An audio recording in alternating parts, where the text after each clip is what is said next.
Ortega! He missed on purpose. Ortega! Yeah, he done it on purpose. Of course he did. Ortega! You could put your head in your hands all you want, you piece of shit. You done that on fucking purpose. Ortega! Done that deliberately. Son done that deliberately. Ortega! Can't lie, I enjoyed putting that together. I'm not going to lie, that was fun. That was fun. Arsenal fans at their finest. Back to the maximum delusion levels that we all love about Arsenal fans. Very entertaining.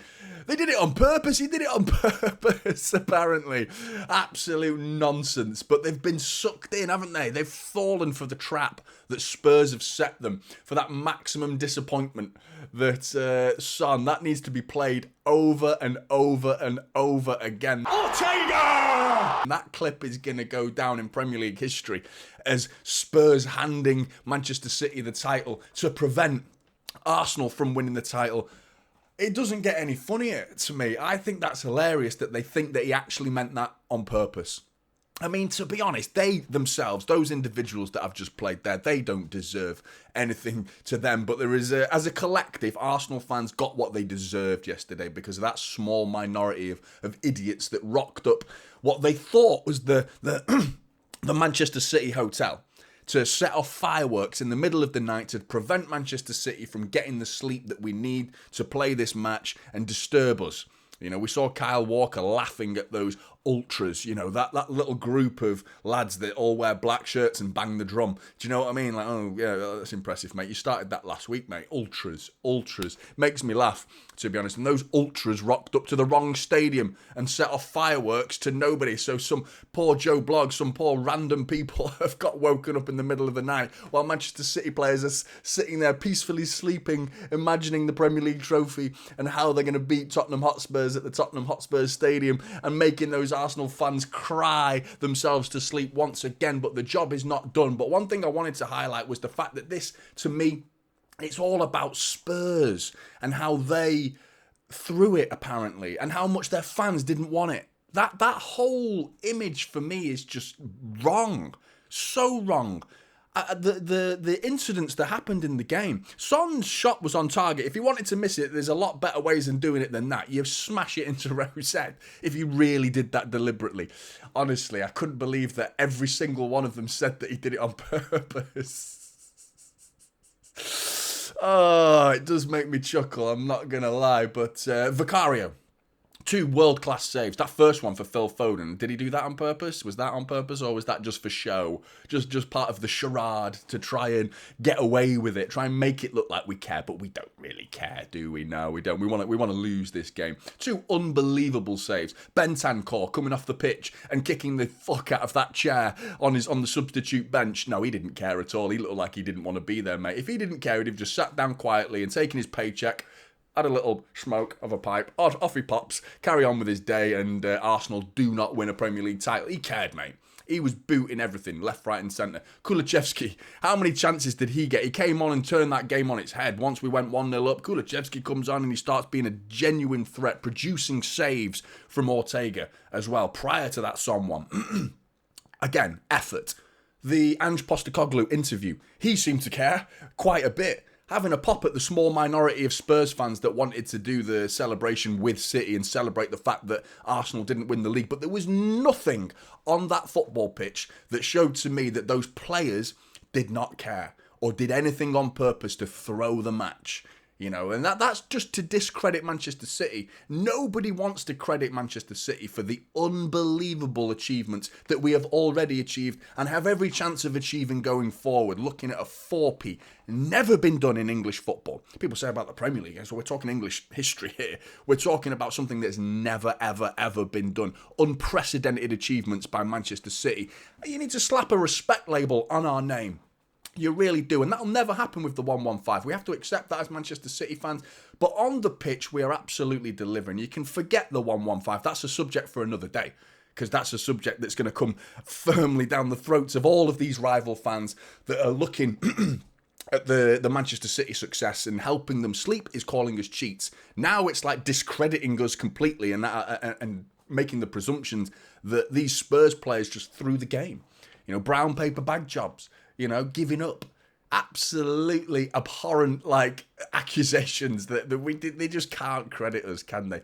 You know, you look at the Liverpool challenge that they've gone to, and people saying the league's boring as well. Boring City. Oh yeah, ugh. Another Premier League title. Oh, I find it incredibly boring, mate. Yeah, absolutely. Oh, I'm falling asleep just thinking about it. Honestly, the credit that they just do not want to give these players. Again, the charges. That's what it'll all come down to. But at the end of the day, let's put the stats on the board. I mean, 53% possession to Spurs. When's the last time you see City getting out-controlled? You know, they had more of the ball than we did.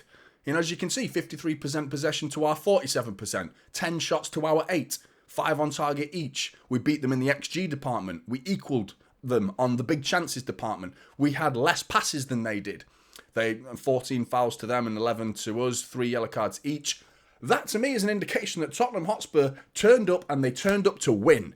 They wanted to win that game, and do not take any credit away from Manchester City or discredit the legitimacy or the credibility and the integrity of this Tottenham Hotspur side, because, I mean, Ange Postecoglou was disgusted at some of the behaviour of his own fans, and I get where he's coming from because they need to integrate a new winning mentality, but City have gone through that phase ourselves because the old generation of Manchester City fans used to look at this City team, even when we were starting to win titles, there was still that deep integrated into our DNA, this pessimistic way that it always will go wrong for Manchester City, because history has told us that it usually does go wrong for Manchester City. And that's why this channel is called Typical City, because of the irony of how much we are now typically known as winning trophies. But back then it used to have a very, very different meaning. But we've gone through a learning curve as fans. We've all grown. And now the new generation of Manchester City fans are looking at this side, and they don't have that pessimistic way. So they're a confident, winning mentality set of fans. And us older, I think if you're 30 and older, you're of a generation that's very much used to seeing City getting relegated year on year, you know, and failing year on year. And then to suddenly be told, flip that mentality, win. We're going to win, and get used to it. And don't think pessimistically. Don't think about beating United. And finally, over time, it's a slow and steady journey that you've got to go on to the point where you start the season thinking about trophies and not beating Manchester United, not being better than the neighbours. We're there now. We're all there. I'm there. It took me a while. It took me to get used to, because I still, after the Aguero moment, I was still there thinking, I don't care as long as we finish above United. And that means winning the league. But that was the focus. United. Spurs will have to go through that journey. But that's another point. Anyway, right, moving on. Player ratings. Let's start with the first goalkeeper of the match, Stefan Ortega. No, sorry, Ederson. 69 minutes played, 25 touches, 83% passing accuracy, 8 long balls. There you go. His distribution's really good. 3 saves, nothing big. There was one big moment that saw him onto the bench. Was that collection of a cross, which arguably isn't a save. But there were 3 saves from Ederson that were important. One in the first half from Bentancur. He was good. I don't feel like he had a bad game at all. He had to come off from safety reasons, I believe. One thing I will say is I didn't really like his attitude coming off the pitch. I get it. It went too far for me. There was a moment where you have your little Paddy kicking the water bottle. At that point, it's like, yeah, you've gone a bit too far there, mate. You've got to understand the circumstances. That it's a safety issue. He came onto the pitch after the game as well. He was still looking a bit glum. That's the time to just start celebrating. So a little bit annoyed at Ederson's attitude there. I would have liked to have seen a little bit more positivity, especially after the final whistle. I get it. You're frustrated. You want to play. I get that. But he'll be fine. Pep will have a word with him tomorrow or today even and speak positively into his ears, and he'll turn it round and he'll be fine. But 7 out of 10, I think, is fair for Ederson. Ortega! Man of the match for me, 8.5. I said yesterday that it was an emotional decision to give Stefan Ortega man of the match, and it was Jamie Carragher and Gary Neville between the two of them gave Stefan Ortega the award. I've looked back at the game now, having watched all the players. I think Gvardiol is arguably the other player that could have got man of the match again. Clean sheet, played brilliantly. You'll see his numbers in a minute. But for me, we're talking about the moment that has defined this game and potentially defined this season. So I can't really not give it Stefan Ortega for that contribution, that save. Wow. It's just ridiculous level of importance, you know, and these are the fine details. I mean, you look at how big he made himself, and people are discrediting Son, but that save, mate, how big he made himself. It looked like it hurt, mate. I don't know how he makes his legs go like that, just absolutely explodes, like his limbs just pop out like Stretch Armstrong. Unbelievable from Stefan Ortega. Love it. 21 minutes, 12 touches. Passing accuracy, though, needs work, as you can see, really sloppy. With the passing accuracy, that's the area of his game. When you're asked to do the job that Edison does, he's not as good at Edison when it comes to distribution. But shot stopping, he's your man. This is your man. 3 saves, couple on Kulusevski as well. That one that went underneath him as well. Brilliant. Long ball, 6 attempted, 2 were successful again. But it's just the one moment. I'm giving it him for one moment, which isn't normally my way to approach it. I do prefer looking at the whole picture. But the whole picture you can't help but focus in on that one moment because it defined the game. It really did. So man of the match for me, Stefan Ortega. We've got to get him on a new contract. We can't see this guy going to another football club because he'll be number one wherever he goes now. You know, wherever this guy goes, he'll be the number one goalkeeper. Right, Kyle Walker, I thought he had a great game when the numbers backed me up there. And a little bit going forward occasionally. I could have seen a few better crosses, but he's created a big chance, as you can see. I thought he was rock solid for me. I thought he played really well. Showed very few nerves in this game. There was a moment that I was annoyed with more Ruben Diaz than Kyle Walker. I thought the first half City were pretty shoddy overall. Sloppy, nervous.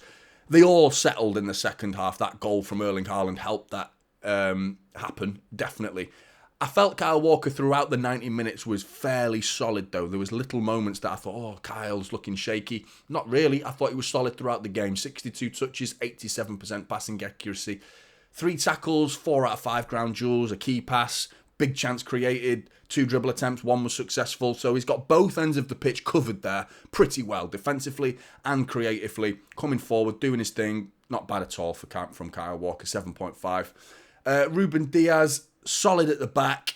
I thought there was, again, second half, much better than the first half from Ruben Diaz. Solid, eventually, throughout that game. I'm going to give him a 7. I nearly went 7.5, but there was a couple of moments that worried me from Ruben Diaz. I feel like he could be doing a little bit better throughout the course of the game. But there was a couple of moments that he was solid. He cleared a ball. He got a tackle as well. 97% passing accuracy. But the number of touches, the last game against Fulham, I think he had about 130 touches, if memory serves me. He often breaks the 100 touches landmark. You know, he always breaks that number of 100 touches, and that shows how much we didn't control the game yesterday by the fact that he's only got 72 touches and 2 interceptions as well. Good. 4 ground duels, he won 3 of them. 7 out of 10 for Ruben Diaz. Josko, unbelievable numbers, and the best thing about Josko's performance for me is the other side of his pitch, because we've all been praising his goals, coming forward, doing his thing, booming headers, top near post. Goals against Fulham as well, brilliant. Goals against Real Madrid, brilliant. I've always focused on the defensive side of defenders' games, though, because guess what? They're defenders. That's their number one job. And he's absolutely delivering in that department as well. Brilliant. Look at the numbers. 3 tackles, 2 clearances, 3 interceptions, 6 ground duels. He won all 6 of them. There were some moments in that first half where City overall was sloppy. Crosses were coming in, back post awareness from Josko Gvardiol was absolutely sensational. He was the only player in the first half, for me, that stood above the rest. I thought he was head and shoulders above the rest of the Manchester City players in that first half. He continued to be just as good in the second half, but the rest of the team joined him in being at least producing standards that we want to see from City. I don't think the whole 90 minutes we could have definitely played better, really. But, I mean, Gvardiol throughout the whole game was consistent. And why he gets an 8.5, the same as Stefan Ortega for me. But I've got to give it Stefan. I really wanted to give it Josko in truth. But that moment from Stefan is the reason why he's edged it. Keep it going, Josko, mate. What a player you're turning into. So pleased. Akanji, another 7 out of 10. He played well. I think he played better than Ruben Diaz, but again, 1 moment, 2 actually, if you go back and look at the Kulusevski chance that Stefan Ortega saved. He went past Akanji like he wasn't there. That was a little bit sloppy from Akanji, a little bit of a warning. He did not take that warning. And then again, 10 minutes later, he's looking at the back of the shirt number of Son, sprinting away from him, bearing down on Stefan Ortega's goal.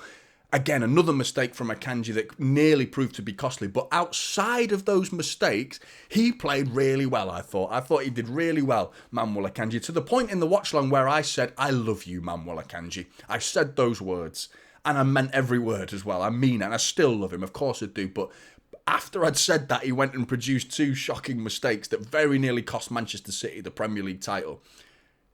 Problem there. Well, that was an issue during that game, but outside of that, he was good. 4 clearances, a tackle, 3 ground duels, 1 of which were won.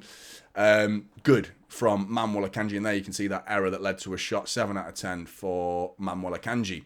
Rodri, again, not his greatest performance. I'm giving him a 7 out of 10. Sloppy. A couple of times he was passing it out for a throw-in. Right on the half-time whistle, he passed it out for that throw-in, and he just had his head down, shaking his head at himself. You know, no one to blame there. Dribble past 3 times as well. I wanted to highlight that because he's not the only one in this team as well. His partner Kovacic, I felt, edged him a little bit in terms of control. Rodri didn't have a terrible game, but not his usual standards. He get 4 tackles. It's brilliant from a midfielder like Rodri. Really good, solid. Defensively, okay. Ground duels, 11. He only won 5 of them. A key pass as well. But yeah, we seemed to be quite easily penetrated yesterday. And I think Kovacic as well, which I'm getting onto shortly. There's Mateo Kovacic. I've given him a 7.5, but again, you can see a dribble pass. So that's 4 times we've seen Rodri 3, Kovacic once. 4 times the 2 central midfielders have just been bypassed. That's too easy. Too often did we see that in the game. And Spurs' dynamic formation played a big role in what I said in my preview is what we don't want to see is Rodri and Kovacic being pulled all over the place. And that's exactly what happened in that first half. Maddison, Son, even Sarr, who was pushing way more forward than I was used to seeing from him as well. And Son drifting to the left wing, Maddison drifting all over the place. Kovacic and Rodri struggled to find their feet in that first half. And as you can see, the dribble pass was a real issue for us.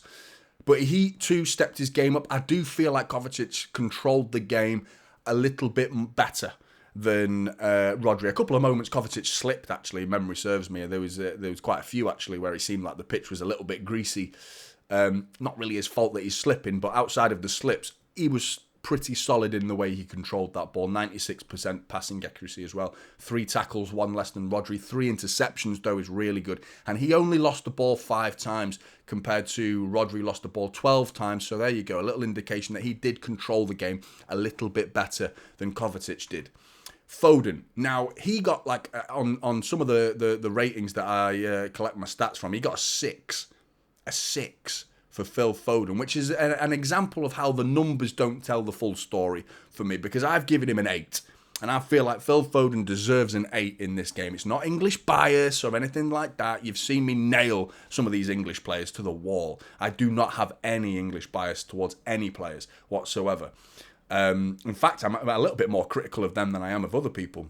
But his work rate was fantastic, and the ground duels, although he won less than half of them, I felt he was everywhere yesterday, Phil Foden. So I'm giving him an 8 purely on defensive mindset, work rate. Now, although he's only got 6 out of 14 ground duels there, the fact that he's even entered into 14 ground duels shows what he's doing. And although you've not won them, you've still disrupted the Spurs build-up play. You've still got back. You've at least slowed them down by entering into a ground duel. And to do that 14 times over the course of his 90 minutes that he played, fantastic. I really thought he was all over the place. His work rate was brilliant yesterday, Phil Foden. End product could be better. I felt like his what he offered going forward wasn't bad. As you can see, he only had 1 shot. It was on target. Produced a key pass. 4 dribble attempts, 2 on target. A little bit loose with the ball there, 16 times. But again, that 8, a lot of that is his work rate because he was tracking back brilliantly yesterday.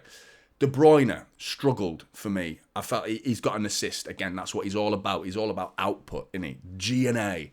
But outside of the G&A, kind of like the opposite to Akanji, had a great game but 2 horrific mistakes, where I felt De Bruyne had a pretty poor game, but 1 moment that was absolutely brilliant, an assist that wasn't that brilliant. I mean, you expect De Bruyne to get that ball across to Haaland. The run was clever from Kevin De Bruyne, slid down the outside channel by Bernardo Silva really well, but I'd like to see more from Kevin De Bruyne. That injury as well, I mean, he came off shortly after that. I thought that was his season done. The reaction that he had, mate, he looked like he was in unbelievable pain. For him to get back up was a great sight to see for City fans.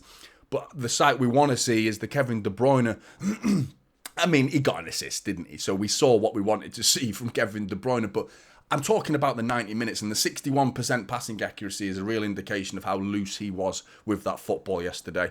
Still, key pass, big chance, one shot, he was on target, 9 ground duels, he won 4, and 15 times he lost the ball, which is actually less than Phil Foden.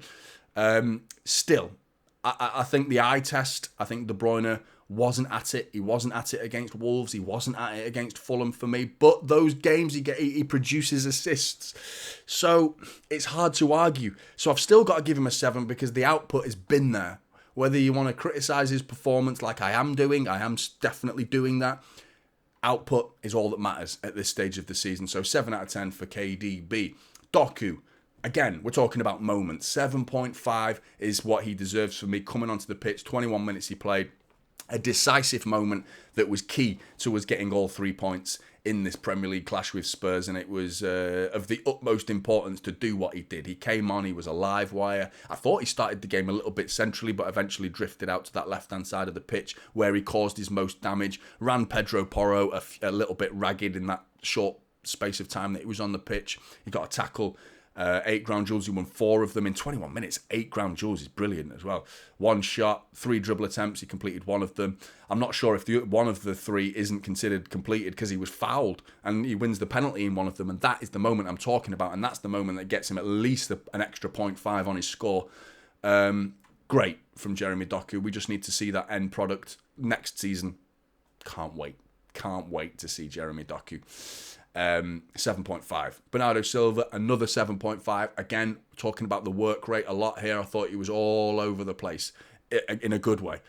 Really showing his attitude on that pitch was fantastic. It really was. 11 ground duels. Again, so many ground duels that these players entered into. They didn't win as many as they probably should have done, but the effort was there, man. It was there. And 92%. Brilliant. A key pass, that's got to be the one slid down the outside for Kevin De Bruyne. 2 tackles, effort again. 2 dribble attempts, 1 successful. I can't wait to see this guy hopefully lift another Premier League title. He deserves it, and I'm praying we can somehow persuade him to stay. And I'll be devastated when he walks out of this club. I really will. Absolutely devastated. But we've got him for now, and we very much need him for the final 2 games of the season. FA Cup final included, of course. 7.5 for Bernardo. Right, finally, I'm not doing Alvarez because he came on in the 90-something minute. Like, we're talking a couple of minutes of football here. I'm not really want to talk about Alvarez. He did okay when he came on, but there's nothing really to speak about when it comes to Alvarez. But there's plenty to speak about when it comes to Erling Haaland. Again, I want to highlight the defensive side of the game. He scored 2 goals. Brilliantly taken. And the penalty was dispatched brilliantly. Can't really miss the first one. The run was great. The awareness of what Kevin De Bruyne was going to do, it was like clockwork.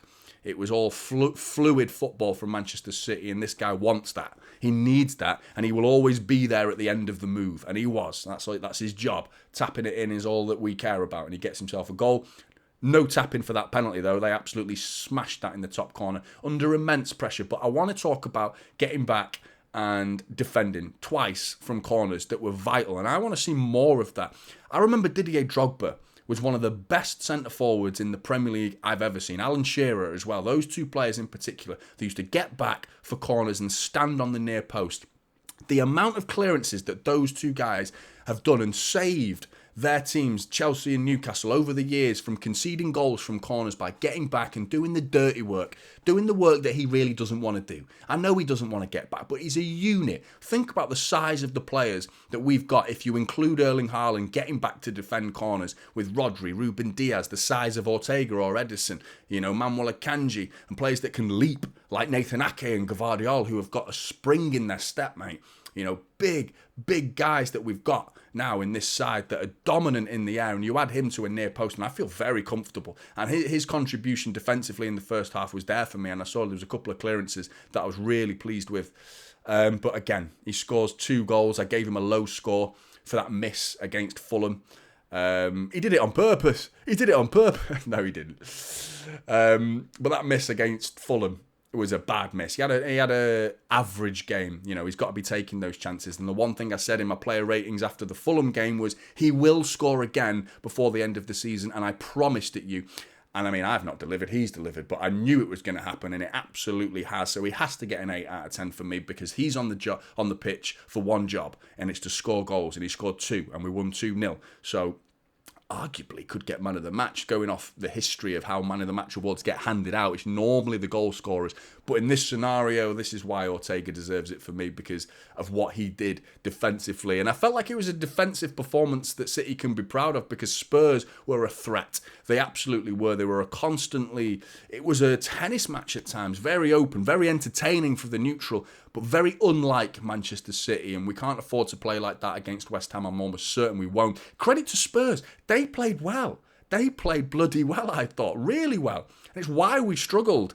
I mean, credit to Ange Postecoglou. I'm really looking forward to the point where I want to see Spurs climb up that table, not to be challenging Manchester City, but they might not be far short, you know. If they keep going the way they're going and try and change their mentality and way of thinking, Spurs will be up there one day. You know, if they keep going in this direction. That was some serious football that I saw. It's just crazy how the way they played the last 4 or 5 games prior to taking on Manchester City. They didn't put in anywhere near that level of quality that we saw against Manchester City yesterday. So either way, we came out on top, 2-0, top of the league. West Ham, not done. This league is absolutely nowhere near done. Now, celebrations need to be understood today. We need to absorb it, have a laugh at Arsenal fans crying about the fact that they think Spurs threw it on purpose. I mean, that's funny to me. That is hilarious. But once the celebrations have died down, I think we need to draw a line under it after today. Focus on West Ham, and I'm pretty sure these these City players will have already gotten over yesterday's result. They'll already be waking up, eating their breakfast, thinking about West Ham and how many we need to score and make sure we get an early goal, take a lead in at half-time and go and win the Premier League title for a 4th time in a row. What an achievement it'll be. Brilliant. Blues, get your comments in below. Let us know your thoughts. Do you agree with the player ratings? What would you give all the players I've given? Would you give Stefan Ortega man of the match? I think most of you probably would. Get in the comments below, like and subscribe to Typical City, and I'll see you in the next one. This is Typical City now, holding up Silva.